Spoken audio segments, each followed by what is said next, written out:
Hello and welcome back to the Consistency Project Podcast. My name is Patrick Cummings, and every week here on the show, EC and I aim to simplify the principles and practices of nutrition, health, and fitness. We thank you for tuning in this week and every week while I'm at it. This week, I'm here with just a quick introduction because what we've got for you this time around is a conversation that EC had a little while back on another podcast. It's called the Nourishing You Podcast, which is presented by the National Association of Nutrition Professionals, or NANP. The hosts are Kristen Burkett and Diana Wall. And together, the three of them talk about stress, what it actually is, how it shapes our eating habits, and of course, what we can do about it. So without any further ado, let us get into this conversation. Enjoy. Well, so today we're going to tackle a topic that affects almost everyone, and that's stress. We all know stress can impact how we feel. And while it may not be causative on its own, it can also play a role in weight gain, challenges with weight loss, maybe how successful we are in reaching our body composition goals. So maybe to start unpacking this, can you break down for us what stress is and how our body might react to stress? Yeah, I think stress is always interpreted in the negative. It's, I'm stressed out and therefore, it's affecting my weight and body composition, as you mentioned. But stress is just really a stimulus that causes an adaptation. And sometimes that can be quite favorable. I'm sure some of us can all remember some sort of time at work when maybe we were really stressed, but we also got a big project done.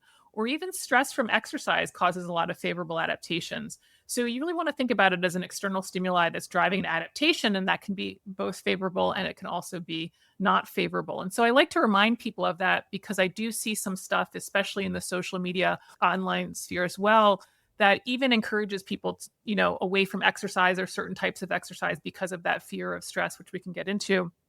But so, yeah, it's understanding kind of the stimulus that's driving an adaptation. And I think you've hit the nail on the head in terms of stress and weight and body composition. It's really not the stress in and of itself that's the problem. It's how we respond to that stress, and especially in a modern food environment. And this is what's so interesting about the research is that we find that when people are stressed, it's a really kind of split decision, if you will, about how people end up coping with that stress. And that about half of people end up turning to food and the other half of people do not. So it's not a 1-for-1. And the more you have kind of the processed, calorically dense foods around you, the more likely you're going to turn to food for your coping mechanism. So why is that? Is there a physiological reason between why some people, as you said, feel stress and they just eat all the hyperpalatable processed foods? Or so me, if I feel really stressed or upset, I get a tummy ache. I don't, what is there something behind that?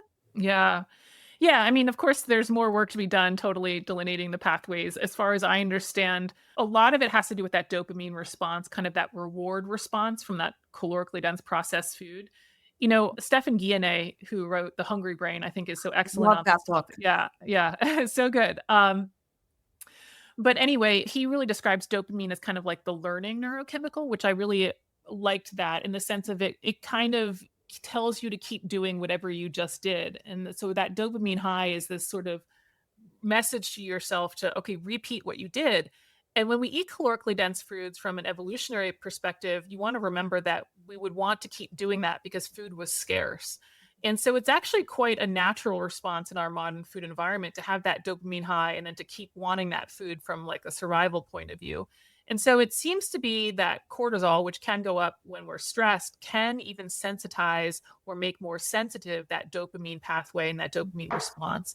And so the more you kind of keep doing that as your coping mechanism to stress, the more likely you're going to want it. Now, as you've described, you're not that type of person. And that's the other thing is some people learn that they don't want to eat. And so it can go both ways. And typically, the more catastrophic the stress is, the less likely the person is going to eat. Like when you think about something like a natural disaster or something truly horrific, very few people are going to say, oh, I want some chips. It's more of that kind of chronic mid-level stress, especially then in combination with having those foods present, that really provide the opportunity for negative eating behaviors. Yeah. I see what you're saying a lot with even just the learned behavior behind it. Because when I think about, so when Diana's saying, okay, I get stressed and my stomach gets funky and I don't want to eat, and I'm completely the opposite. I'm going to my cabinet to self-soothe. And I think back when my parents divorced when I was young, my mom and I would sit after she came home from a really stressful day, the job she had to go to, all of a sudden, and we would sit down with a pint of Haagen-Dazs, and that was like our way to comfort each other. Mhm. And that became like the mechanism. And so that was my learned behavior. And so I found as an adult, it's really hard to break that pattern, you Mhm. know, and Mhm. recognize when I'm going for that kind of soothing or distraction or whatever versus, yeah, I'm truly hungry, Mhm. that type of thing. So I see that learning. What about the difference between, like, seems like you're talking more of like an acute stress where Mhm. something comes up and you have a direct reaction versus chronic stress or something that's more long term. Does that matter at all, or is there something different in the mechanism there? I don't think too much in terms of the mechanism. I just think it could have longer and more far-reaching impacts on somebody's eating behavior, right? So then that's what's really interesting too. When you mentioned kind of the self-soothing with the ice cream, there's shades of gray to all of this that, if somebody overeating ice cream sporadically on a Friday night really doesn't play out that much in terms of negative health consequences. Conversely, somebody who is chronically stressed because of their job or family or whatever it is, if they're self-soothing every single day because of that, then we could have stress eating that leads to weight gain. And so I find that also with some of my clients as well, is that they'll describe themselves as stress eaters, which that's an interesting problem in and of itself. But nevertheless, it's sort of thinking, kind of teasing out, is it really the stress eating that's the problem? Or is it these sporadics? Okay, I'm coping a little bit with some chocolate and it might be okay. Because not everybody who stress eats has a stress eating problem. So what would stress eating look like? How Mhm. Because it seems like you're kind of, yeah, I'm like, "Do I do that?" I do like chocolate. I also like ice cream. But yeah, so what would that sort of ongoing stress eating pattern look like? To me, it would be somebody who is now gaining weight because of their stress eating, gaining unhealthy weight because of their stress eating, and potentially even leading into things like not sleeping well or not exercising or not going to family events or something that starts to get in the way of otherwise healthy living. That's to me when stress eating is a problem. Like somebody just coming home on a sporadic Friday and they're mad about their job or an email they just got from their boss and they have a chocolate bar. I don't really think we need to intervene there, right? It's more of the case where now we have this habit of behavior that is definitely impacting our health markers, our weight, and like I said, maybe some other aspects of your lifestyle that then, okay, this is a problem that you have to deal with. Yeah, when I think back to a previous discussion we had in this series on weight management, we were talking about how calories do matter in the weight loss equation. And so when you've got someone that is chronically stress eating, those calories start to add up. And so it might not be like a dramatic weight gain, but in somebody who's trying to lose weight, that extra 50, 100, 200 calories a day really adds up and can work against the goals that somebody might have. Totally, totally. There's this odd messaging out there in social media land that says, okay, just stress in and of itself drives weight gain. No, we actually have to have the eating as the response to that.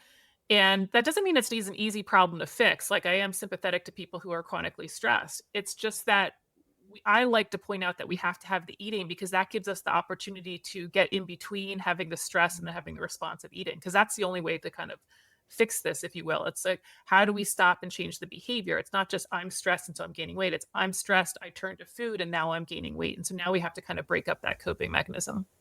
Yeah. So another thing that I've seen in social media a lot is that there may be this link between cortisol and weight gain. And Mhm. so can you just for our audience make sure we understand the link between stress, cortisol, and what's myth and what's fact that we Mm. haven't covered already in there? Yeah. Yes, I've seen that one in social media land. Yeah, I think it's better to describe cortisol as a mobilization hormone than it is a stress hormone. Now, it certainly is a stress hormone, but the reason that it's a mobilization hormone is because when you're stressed, such as maybe you have to run away from a tiger, as we did many years ago, it would mobilize energy in our body to be able to have that on hand to sprint, run, etc. And so I think that's kind of better way to think about it than just sort of this stress hormone. And what people will describe in social media land is that stress, again, in and of itself, this cortisol response is going to be responsible for weight gain. It's not. They'll also talk about things like necessarily having weight at the belly. it's not. You still have to have that excess caloric intake relative to your needs to actually put on the fat. And I think just pointing out to literature that looks at people doing HIIT training, high intensity interval training, and the fact that you see improved body composition. The other thing that I like to point out, I'm from the CrossFit community. I spent a lot of time working for CrossFit headquarters as well. Very high intense exercise protocol. The top athletes there are very lean. Top Olympic athletes are very lean. If high intensity drove fat gain in and of itself, we would have a problem with our top athletic population. And so, not just in those populations, but also just in PubMed research looking at, let's say, postmenopausal women doing high intensity interval training, we find that they can improve their body composition because stress, again, can be a positive outside stimuli that we adapt to. And so it's more that it's mobilizing energy, and we instead have to look at the caloric intake relative to your needs to really determine why we're gaining fat, not just that we had stress at some point during the day. That's a good explanation. Mhm. I've never heard somebody say it that way. That's very helpful. Okay, great. So now that we understand a little more about how stress can influence weight gain and metabolism, let's go deeper into how stress can actually shape our behaviors, eating and other behaviors, and interfere with body composition goals. Mhm. Yeah. So definitely this is where reaching for those processed foods, they're so easy to overeat and they're delicious. I mean, there's very few people who actually don't like the taste of them. Of course, I love my fruits and veggies. Of course, I love my whole foods. But guess what? I also think nacho chips taste good too. So those processed foods are just so easy to overeat. And I find this a lot with my clients is they have this disconnect between understanding the feeling of fullness and relative to the caloric intake that they just took in. And so fruits and vegetables, for example, have a very low caloric intake, and you can eat them and feel quite full, but you've eaten very few calories. Conversely, you could eat chocolate truffles or some tortilla chips and you don't feel like you ate that much, but you might have eaten 2, 3, 4 times the amount of calories. And so this is the problem with stress is that we're reaching for those calorically dense items because A, we like the taste, B, from an evolutionary perspective, we love getting those calories in so that we know we're safe and we're not starving. And so you're just able to put down several hundred calories without necessarily feeling that full.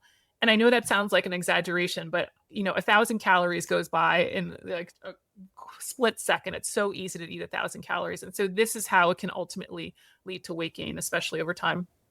What is it about the ultra processed foods that drives those cravings? A lot. Oh man, Ashley Gearhart's exceptional on this topic. If you haven't interviewed her, she's working on, I think, food addiction relative to the DSM manual. And so you're probably going to want an expert like that as opposed to me. But nevertheless, there's a lot of different influences on what our drives to eat are. Some of them is that dopamine high that we know that we felt good before. But there's so many other influences on why we eat. Like in our environment's a super powerful one. Again, Stephan Guyenet talks about that a lot. And it's one of the things that I recommend with my clients is if you have the ice cream in the freezer, you're going to be thinking a lot more about it. But then also like time of day, even if you're used to always eating or you're used to having snacks when your significant other comes home, that's going to be kind of a trigger for you. It's kind of like the Pavlov response there. Smells, if somebody bakes cookies, you're going to want to taste the cookies. So there's a lot of other things that come into play to that drive to eat or want to eat. Yeah. And then I also just think about the craving aspect of the chemicals that are in processed food, just all those fun little things that get put in there that make us want them more because it hits the different centers in the brain. Yeah. Yes. And Dr. Gearhart's great on that, especially relative to just the additives. Not that any additive in and of itself is a problem, but the way that the smells or the texture, the mouthfeel, the way the food just melts in your mouth, that's all like designed that way. Yes. And so it's so easy, like I mentioned, to overeat the calories. Yeah, broccoli, I love broccoli, but it does hit a little bit different than a chocolate truffle.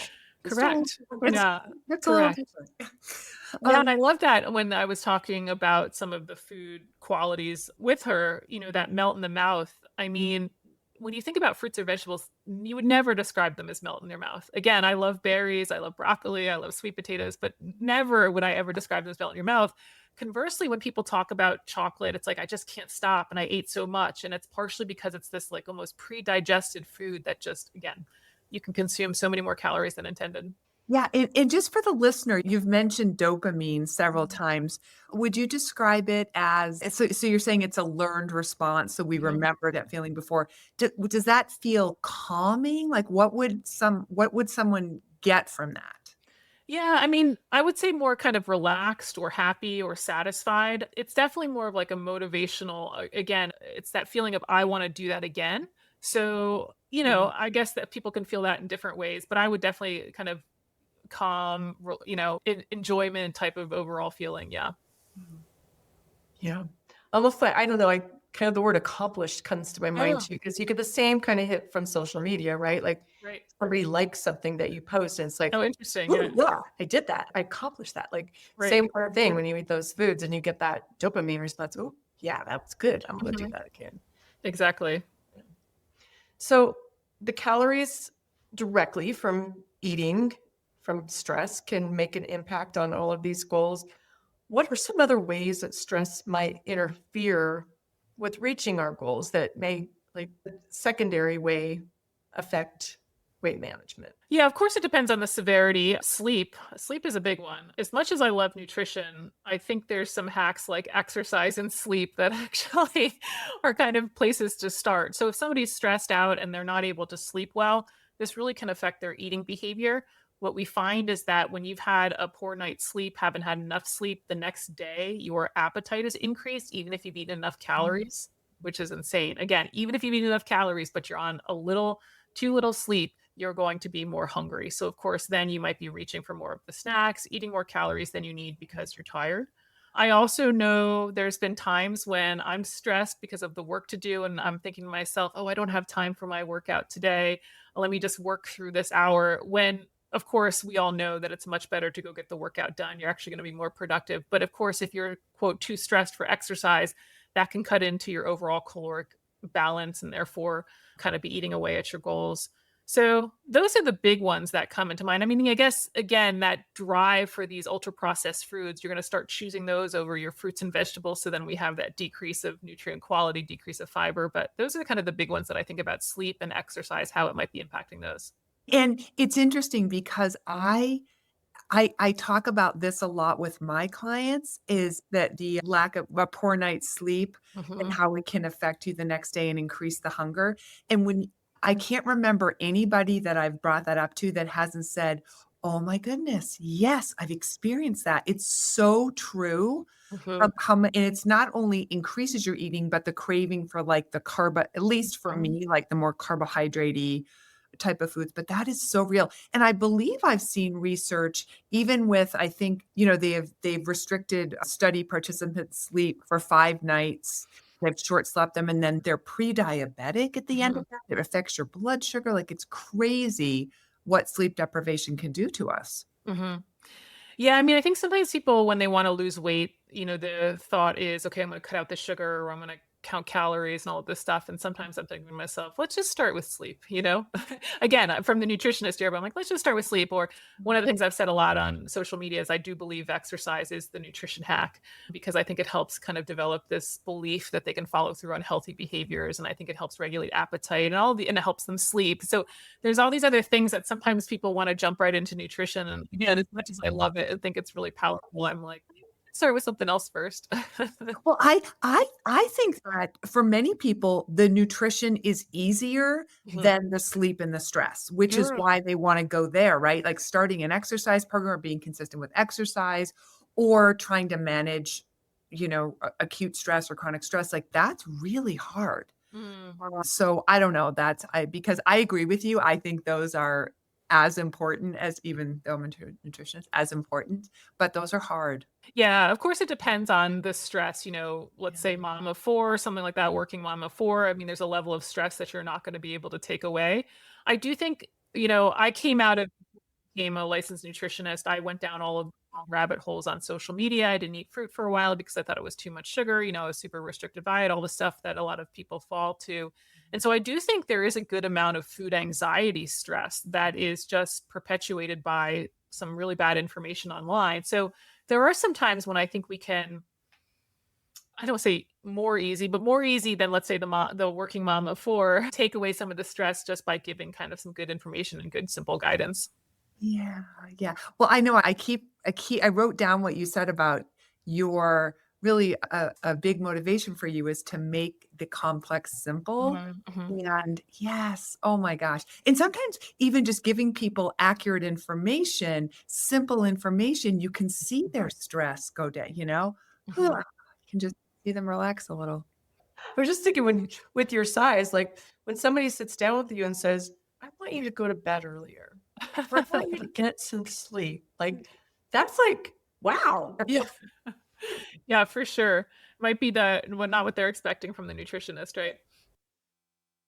Whole Practice is a full practice management platform built for wellness professionals. It features the wellness questionnaire with beautiful, informative, client friendly reports that make it easy to communicate with your clients or patients. With Whole Practice, you can gain new insights, streamline your workflow, and achieve better results. Yeah, I was just going to say that one of the first things I work on with my clients is something that I've called the 800-gram challenge that you mentioned in the intro. And it really just has people focus on adding fruits and veggies to their diet. And, a lot of what people first say about it, the early wins, are how mentally freeing it is after coming out of so many restrictive diets and so many silly rules and afraid to eat fruit and potatoes have too many carbs or what they think according to social media. And then I tell them to have all of it and have as much as you want as it. And they're just like, oh, this is so nice. This is so mentally freeing. And so it's a little bit of taking that stress around eating away. And I do think that you can help clients with that with some good information for sure. And then they might sleep better, right? You're taking that Yes. yes, so it's like all connected. Well, now that we're kind of diving into this area from that practical standpoint, if stress is getting in the way of eating habits, sleep, exercise, let's talk about some things that we might be able to do to regain control. And you Mhm. just kind of started to mention that, but what are some of the top things that come to your mind?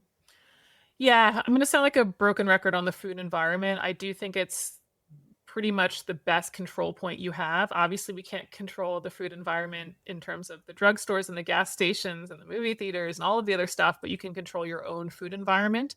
And so one of the taglines that I've said on social media is if you binge it, don't buy it. Now, some people don't like that because they think I'm vilifying food. I'm not.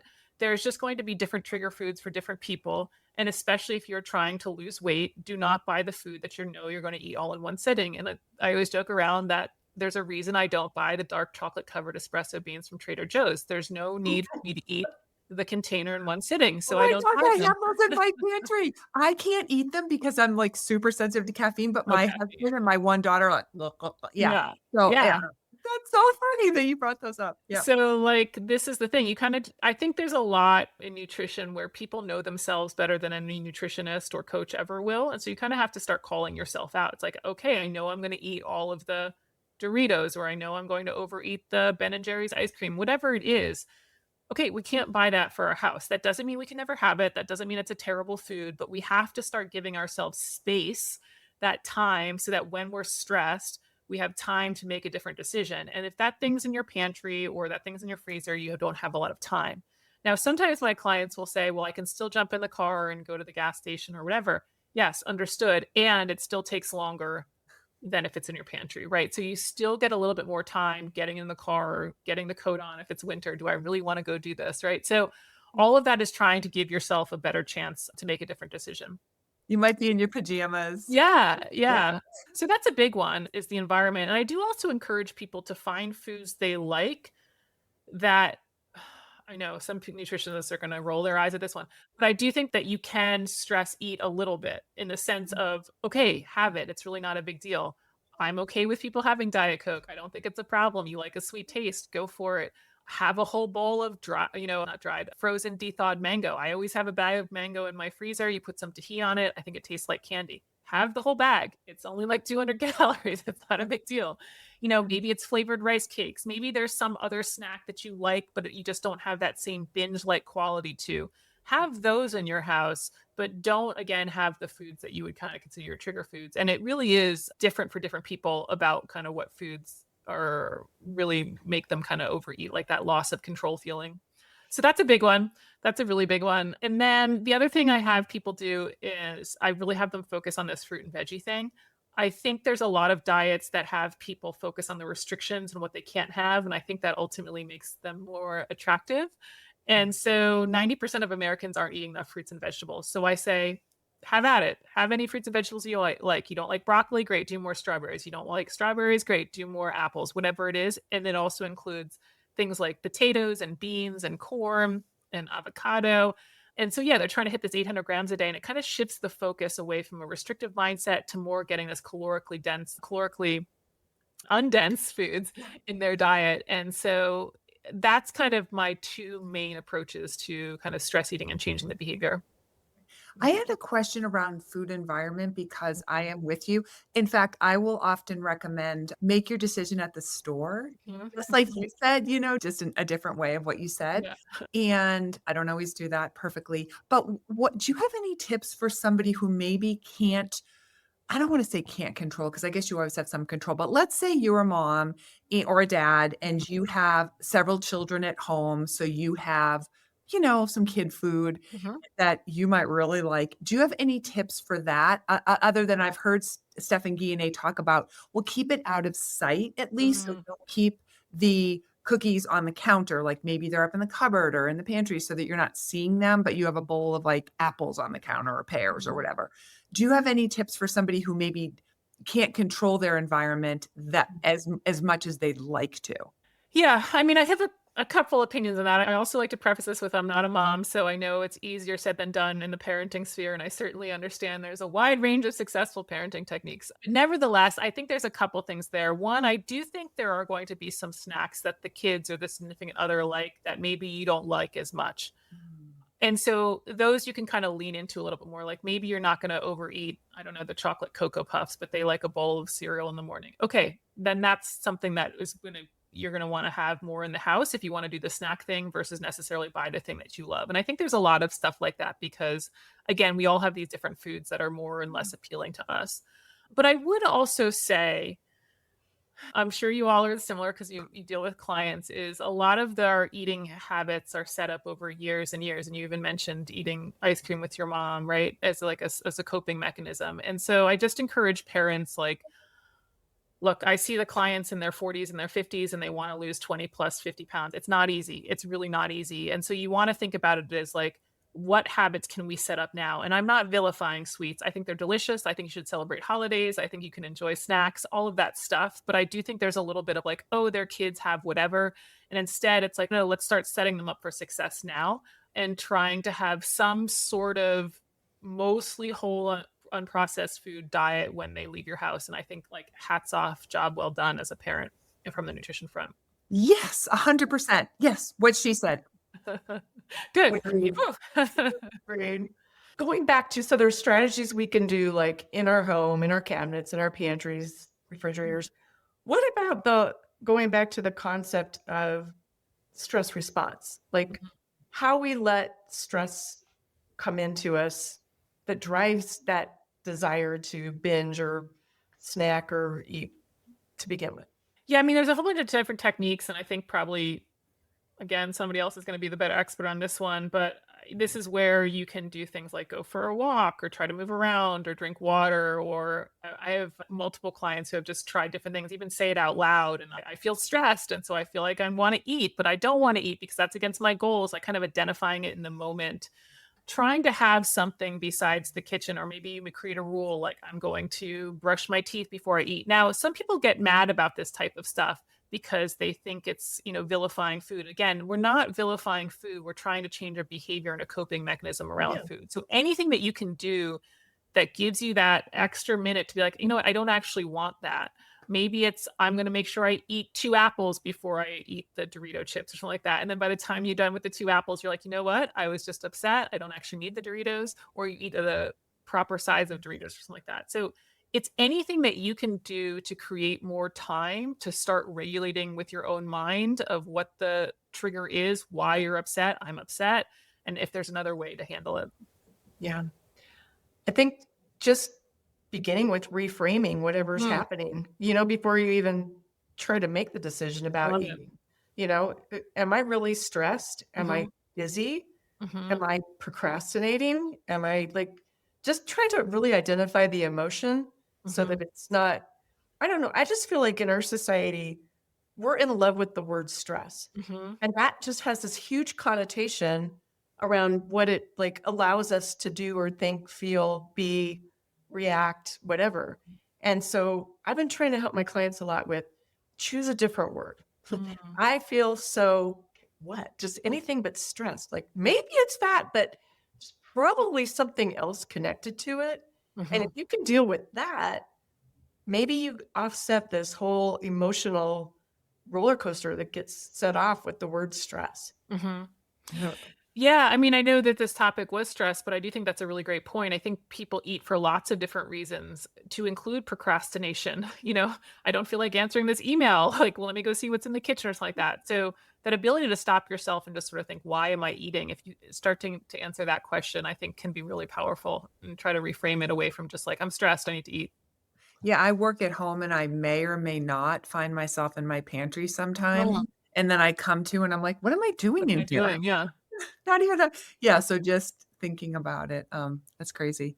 And, I think it's true that it can be hard to, eliminate stress completely where there's just life, right? Mhm. And you mentioned before, I think that it's not, it's maybe, not so much the stress, but how we respond to it, and we can kind of build good habits and all of that.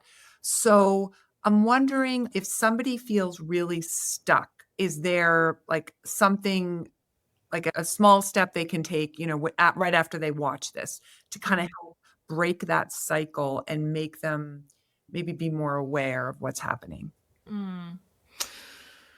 Yeah, I think some of the things that we mentioned, like honestly, I don't actually talk a ton with my clients about stress just in and of itself, because I just totally reframe it to let's eat some fruits and vegetables. Now, Okay. in that process, they often are like, oh, this is actually really freeing and I'm less stressed and I feel better and I'm sleeping better and all of that stuff. Okay. So, because I just try to get them towards a food action that I think is productive. And so many people need more fruits and vegetables. So I steer a lot of people there. And so I would just encourage even the listeners, the small step after this is like, just add a piece of fruit every day to your diet. And I know that sounds so simple, but that's how you start building some really big wins and some big changes over time.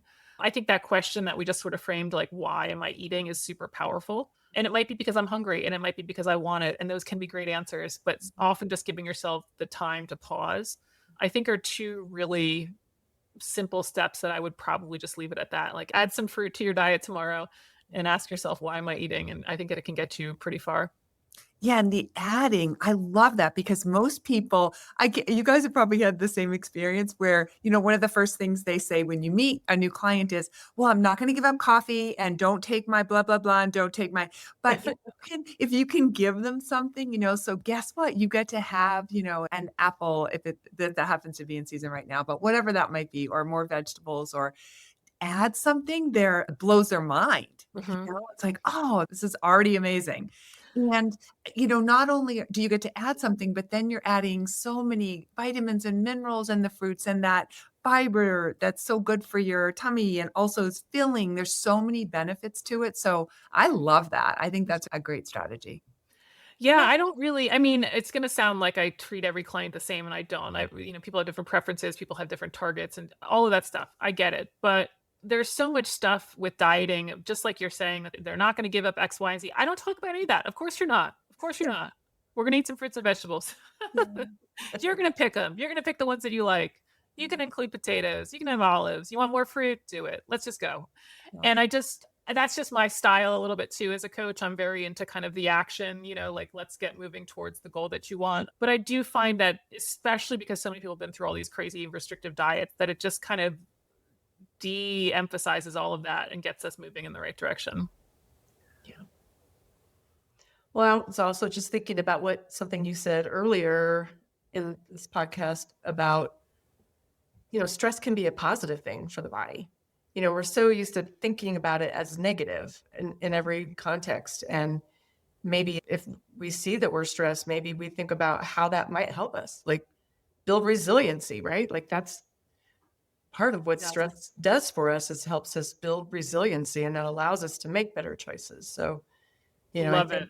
Yes. I think that's one of the things that I hope people take away either from my podcast or social media, the body is not that sensitive. We are incredibly resilient. I mean, we did not get to 2025 as a species because, we've gotten too many emails. Like, the body can do some incredible things. And so we can be stressed and we respond to stress. And some of the greatest feats that have been done are because people were stressed to the max. So I think also, just like you said, reframing it a little bit. It just might be, I'm busy. I have a lot of responsibilities, but it doesn't necessarily mean that you're truly stressed, that you can't do it, or that it's too much and too overwhelming. Yeah. Yeah. I know. You've talked about that before, Kristen, and I love that of finding a different word. I have one more question kind of around this. Do you have an opinion on journaling? So keeping a food diary, journaling to try to maybe bring awareness to what might be happening around stress eating and that sort of thing? Yeah, I think the food journaling can be great. I definitely take my clients through a progression of tracking. And so they will track their calories at some point, and oftentimes they can start to identify the patterns that way. It's like, okay, why was Friday always really high in calories? And it's like, okay, that's the day that I'm stressed after a work week or something like that. But I do think that journaling can really help. I also love the opinion. I think people will intuitively know themselves really well. They know themselves backwards and forwards. They know their food habits better than I ever will, no matter how many sessions I work with them. I think they could tell you on day one when and why they stress eat.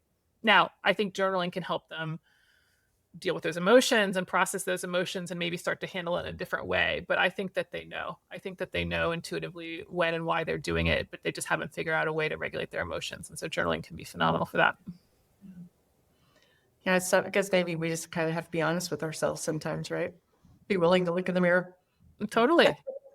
Totally. Yeah. I eat chocolate because it makes me feel better when I'm tired or whatever it is, right? I mean, it's like, okay, welcome to the club. That means you're human. Now we have to figure out a strategy that allows you to have chocolate to a dose that's not at odds with your goals. Yeah. Right. Like my dose. Yeah, exactly. That's not going to be problematic. Anything else? So we want to ask you a fun question here. Anything else that you wanted to touch on that we haven't asked you that you found to be really helpful for your clients, or that you get a lot of feedback on social media, a positive feedback, Yeah, I definitely push back a lot on the stress in of itself causes weight gain. And again, I've exercised consistently all of my life, athletic growing up, also worked for CrossFit again for a period of years. I really dislike people on social media scaring, I'm going to say it, predominantly women away from certain types of exercise. I mean, we've got 77% of Americans are not meeting the CDC exercise guidelines, and we have people getting on social media telling them that women should not be doing high intensity training or whatever training that they want to say is detrimental. And I'm disgusted by that. I really get mad, and I'm just trying to smile through it and keep a positive face about it. But I really try to push back on that because all exercise is better than none. And high intensity training can be some of the best forms of exercise, especially if the person wants to do it and will be consistent with it. You can be healthy doing other forms of exercise, but that's something that I am really vocal about. And I really think it'll also help your stress levels and get some better sleep. So it can have a really nice positive feedback loop. Yeah, I think that's so true. I find that I do not by choice, but meeting especially a new client, the first half an hour is debunking. They're like, okay, well, I saw this on TikTok, and then I saw this, and is this okay? And this okay? And my friend told me this, and I had this darling older woman the other day say, I forget what crazy myth she was asking me about, and I said, where did you hear that? And she goes, oh, from my friend who's a doctor, not a medical doctor. I was like, okay. Anyway, it's just crazy what's out there. And I feel like it's not only pushed to the Chris and I have daughters, like to our daughters on TikTok and whatever, but all ages, but also menopausal women offended at some of the things that I see out there that are so disingenuous, so wrong, so not helpful. Correct. We and I really think that population is ripe for fear mongering. They're going through a big change. They're feeling very different. Their symptoms are very real. they are real. Yeah, no, I know it is. It's very real, but then they're handed these solutions that are not real on the viral social media posts, and it's disgusting. So, but I encourage, especially that population, that weightlifting, resistance training, high intensity training, all forms of exercise are great, but do not fall into the trap that they're going to increase your cortisol and it's going to increase your belly fat, which is the whole concern, especially with menopause and body composition. Yeah, thank you. Yeah. Okay, so now we want to find out. So give us a, you're so busy, successful, all of that, Yeah. 5,000 million master's degrees and everything. I'm Mhm. feeling a little inadequate. So tell us like a day in the life. What do you do to stay so vibrant, so healthy, so on? Mm. Yeah, well, I do follow the nutrition program I recommend. So I average at least 800 grams of fruits and vegetables. I have about 0.7 grams per pound of protein. So it's about 120 grams because I am 6 feet tall. And then I fill out my calories with the foods that I like. So I do have chocolate most days. I exercise at least 5 days a week to include resistance training or CrossFit style training. My dog gets a lot of steps. He's sitting next to me here on the call, and then a lot of work. That's about it. It's quite a boring day. It's a lot of work, exercise, and healthy food. But work that you enjoy, This right? is Does true. that make a This difference? is true. Yeah, no, it is. It is. It's great connecting with clients. I teach different cohorts, so I love bringing people through that. I love empowering my clients that they don't really need a nutrition coach. I mean, it might not be the best business model, but I don't actually want long-term clients as much as I love them because I want them to be able to kind of navigate the space on their own. Yeah. Yeah. That's Great. beautiful. I love that. It's been a pleasure to talk with you today. I think our audience is really going to take the whole different attitude about stress and Embrace it. embrace it, use it for good, Mm. and be able to let go of it as an excuse. Mhm. You know, Yeah, totally. Oh, that's really well said, Kristen. That was a goosebumper because I feel like this was, very uplifting. I don't know. Oh, good. Very good. Well, yeah, and I want people to know that, especially because you brought up the menopause group. So, there's so much craziness online directed at them, but it's like, no, you can change this. You can change your body composition. You can change your weight. This is very doable. It's very within reach, but you got to focus on the basics that matter and not all this silliness that we see on TikTok.